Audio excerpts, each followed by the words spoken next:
Bonjour chers amis, donc je suis contente de vous faire une petite vidéo. J'espère que ça va pas couper parce que ces derniers temps, je ne sais pas pourquoi, c'est mes énergies qui brouillent tout. Et en fait, souvent ça coupe. Bref, je voulais vous donner une image qui m'est venue pendant une consultation avec un patient qui est informaticien, qui est très bon dans son domaine. Et quand j'essaye de lui expliquer qu'en fait on peut restructurer ses pensées, qu'on appelle nous en thérapie cognitivo-comportementale, on appelle ça des pensées automatiques. En fait, il suffit quelque part de les attraper, on va dire, de les identifier, de les repérer pour ensuite pouvoir travailler à changer l'angle de vue. Non pas à se mentir, à dire que nos pensées sont fausses, ou à les juger, ou à les dénigrer, dire je suis con de penser ça, mais d'essayer de changer d'angle de vue, de déplacer la caméra sur la situation que je suis en train de vivre pour avoir un effet différent sur mon émotion. Et ce patient me disait, mais en fait, non, moi je suis juste angoissée, j'ai pas de pensée. Et donc, comme j'insistais un petit peu, hein, je fais mon métier quand même, et il me dit, oui, mais bon, tout ça c'est inconscient en fait. Moi je vous dis, j'ai juste de l'angoisse, et en fait, j'ai plus envie d'avoir cette angoisse.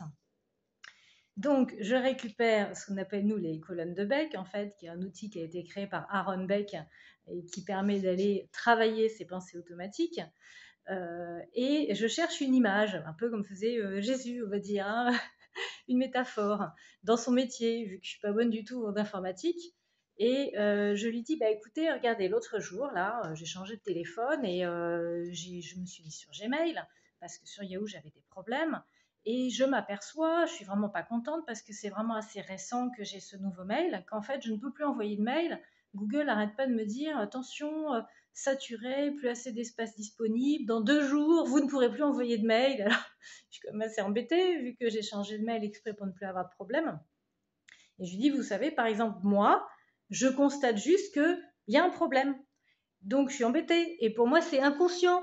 Il me dit, oui, mais c'est facile. Je lui dis, ben non, moi, je ne comprends pas le lien entre j'ai un mail, j'envoie des mails, et j'ai un téléphone, je prends des photos sur mon téléphone. Donc, pour moi, j'ai mon petit téléphone, j'ai les photos dessus. Et quand je vais sur mon ordi, eh ben, on me dit que à cause de mes photos sur mon téléphone, je ne peux plus envoyer de mail sur mon Gmail. Et donc, il me dit, ah oui, je crois que je comprends ce que vous voulez dire. Je lui dis, vous voyez, pour moi, ça, je peux dire, c'est inconscient. Parce que moi, j'observe juste qu'il y a un problème, et après, je suis en brasse coulée. Je comprends absolument pas comment résoudre le problème. Donc tout ça, c'est du background, en fait, c'est de l'arrière-plan, c'est du caché, c'est de l'inconscient. Et je lui dis, vous, c'est clair pour vous? Il me dit, ah oui, oui, moi je sais très bien où je vais aller ouvrir les fenêtres, je vais aller chercher, et puis je vais aller mettre tout ça comme il faut, et puis vous n'aurez plus de problème sur votre mail.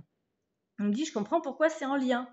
Ah, mais alors moi, en tant que psy, je comprends pourquoi c'est en lien, vos angoisses, avec la façon dont votre cerveau interprète les situations que vous vivez.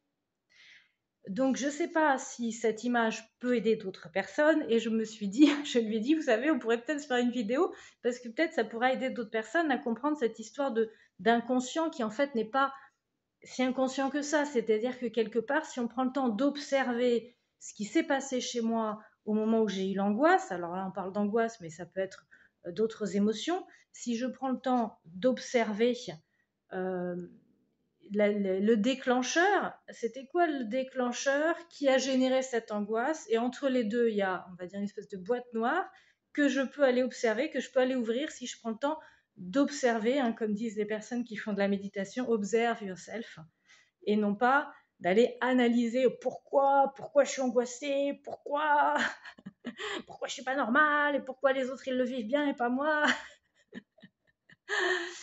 Donc voilà l'image que je vous offre aujourd'hui. Et excusez-moi, je suis un peu au saut du lit, mais je me suis dit, il faut que je partage ça si ça peut aider. Parce que vous savez, j'adore aider. Je vous souhaite une belle journée et je vous dis à bientôt.